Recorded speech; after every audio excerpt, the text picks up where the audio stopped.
All right, what is going on? History hiding in plain sight yet again.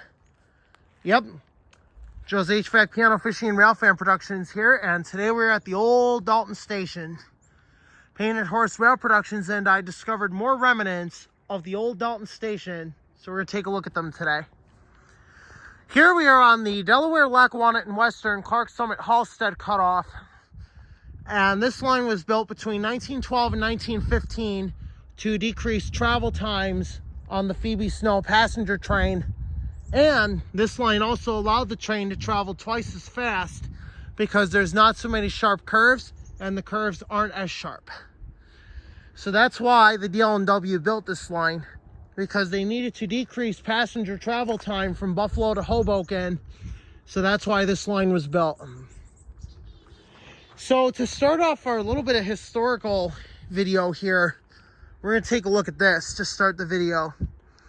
If you guys are wondering what this was an old storage track that the DL&W had built for the old Dalton station, because I believe Dalton was also a stop for freight trains that ran along this line back during the DL&W days from up to 1960. So I think this was a storage track of some sort, because I think Dalton was a stop for freight trains on this line. Now, sadly today, there are no rails left in the ground, unfortunately, but the rails are still here on the Nicholson cutoff itself. Some people like to call it the Clark Summit Halstead cutoff.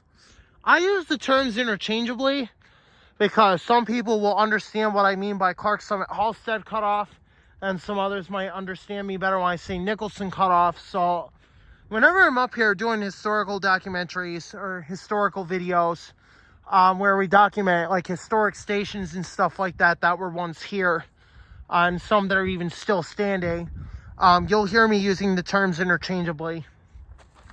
But like I said, I think this was an old storage track that would have stopped before the station, because I think the DL&W did have a freight stop here in Dalton. I'll have to look for some pictures and see if I can find where the freight house would have been, because I know Dalton did have a freight house, but I think that would have been over here, I think. I'm not exactly certain, so somebody might have to help me out with that if you can. At least get me some information where the freight house would have been. But right here would have been a storage track. And what that allowed the DL&W to do is it allowed them to store rolling stock, so that way if it wasn't needed right away, they could hold it here until it was needed to go out. Because like I said, I think this was a freight stop on this route from Buffalo to Hoboken. So now we took a look at that. We're going to go a little further up here, and we're going to show you the actual remnants I've been wanting to show you guys for a while. Now that we got to show you those remnants of the old storage track. And right now we are on where the original loading track would have been for passenger trains. So this would have been used as a loading track so that passengers could get on and off the train here. Because like I said, this is the old DL&W Dalton station. More remnants have been discovered. So we're going to go ahead and take a look at that. So the Dalton station, I do not know exactly when it was built, but I want to say it was built in 1914, right at the start of World War I. As the tunnel we just did a video on, it's right down there, that was built in 1914. So I have a sneaking suspicion, excuse me, sorry about that. But yeah, so I have a feeling this was built in 1914. But look right here, look what erosion has uncovered. If you guys are wondering what those are, it's part of the original platform that's still standing today. It's just hard to see it because of the erosion and with it being covered over after so many years. But thanks to erosion, we get to see some of the platform again. So if I stand right here, I would be standing on the platform, and then passengers, they would come over here And then they'd have these step stools down so that you could get up and onto your train and go to Buffalo. Now, I do believe Binghamton was another stop. When I go up there, up that way, I'll see if I can find the station for you. But, yeah, look at this. The guys look all on the ground here. This is the old Dalton station right here. So this would be the loading, this would be the platform view south facing towards Taylor. Platform view north facing towards La Plume. And you guys can see, I'm going to come up a little bit more here.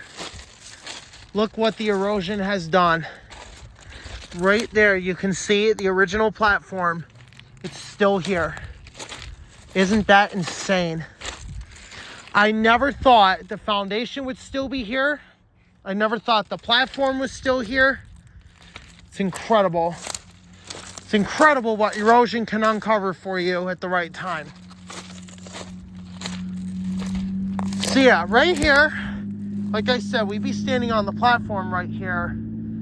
And right all along in here, this would have been the actual station building right here.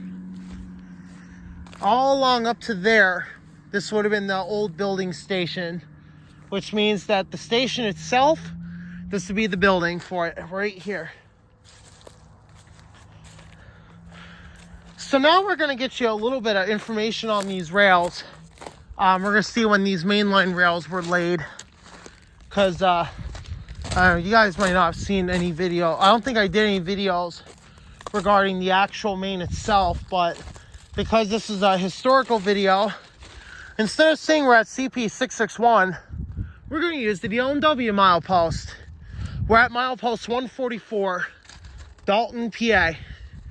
This is where the station would have been, right here. Right in this whole area was the old Dalton station. Unfortunately, it was torn down in the 1980s because the station was caving in on itself. And that led to some unfortunate news of history being erased. Because the foundation and platform were left, finally starting to come back after years of being covered in the dirt. So we're going to take a look at these rails here and see if we can get you some historical information. I have a feeling these are from the 70s. We'll take a look here. See what we can find. We'll take a look here, see if we can find a date. Alright, oh, there we go. I just found a date. Alright, we got a date. This one says, oh, actually, wait a minute, hold on. Alright, here we go. Here's a full one here. Alright, so we got section 146. So I guess in Canadian rail manufacturing, they identified mainline sizes by section. So section 146 would be 132. Section 147 would be 136. And then section 145 would be 115. So they identified by a section number. So this one's section 146. So that's obviously the Canadian identifier for the actual section number. Algoma, Canada. That is where this rail was manufactured in Algoma, Canada. CC is the cooling method, which is controlled cooling is what CC stands for. 132 pounds is obviously 132 pounds per every 3 feet, or 132 pounds per yard. And then January 1972 it was rolled. So you got one hash mark right here. See that? And then you got your year right there, 1972. See if we can find anything on this rail over here. Ah, here we go. Just found something. Actually, here we go. This one's a little better. All right, here we got an older one. This one's from 1940s, I believe. 131 RE. So 131 pounds per yard. American Railroading Engineering Association. Now, a lot of you might think the OH means Ohio. that actually is the cooling method of the rail, which in this case is the open hearth cooling method, is what OH means in rail manufacturing. It's the cooling method called open hearth. BSC also manufactured by the Bethlehem Steel Company. And the plant for this rail, you see that Lackawanna right there, that means it was manufactured in Lackawanna, New York. And there's your year right there. It's 1942. And then 7 hash marks. So this rail here is 131 pounds per yard. The open hearth cooling method was used. It was manufactured by the Bethlehem Steel Company at the Lackawanna, New York plant in July of 1942. So isn't that something, guys? Track view north facing towards La Plume. Track view south facing towards Taylor. And right here would have been the original freight line. So this is wide enough for 4 spans. How about that? So I'm gonna show you where the other span would have been, because I think there was a second track that would have switched up to the loading track, I think. So right here, this would have been the 4th span. This is the loading track, or today's Dalton science. This would be span number 3. This would be the passenger line right here. So this is span number 2. This is the passenger line. And then right over here, this would have been the freight line right here. So this would have been span number 1. So we have gotten confirmation here. Actually, would have been 4 tracks here. How about that? 4 tracks. And then it would go up to 3 tracks over there.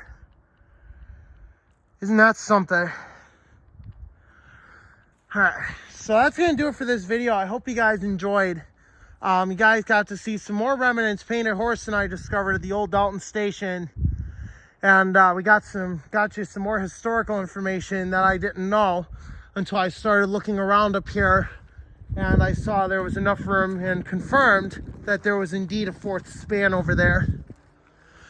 Alright, hope you enjoyed the video. Like I said, don't forget to like, comment, and subscribe. If you have any questions, please let me know. I'll try to answer them as soon as possible. This video is brought to you by Joe's HVAC Piano Fishing Rail Fan Productions.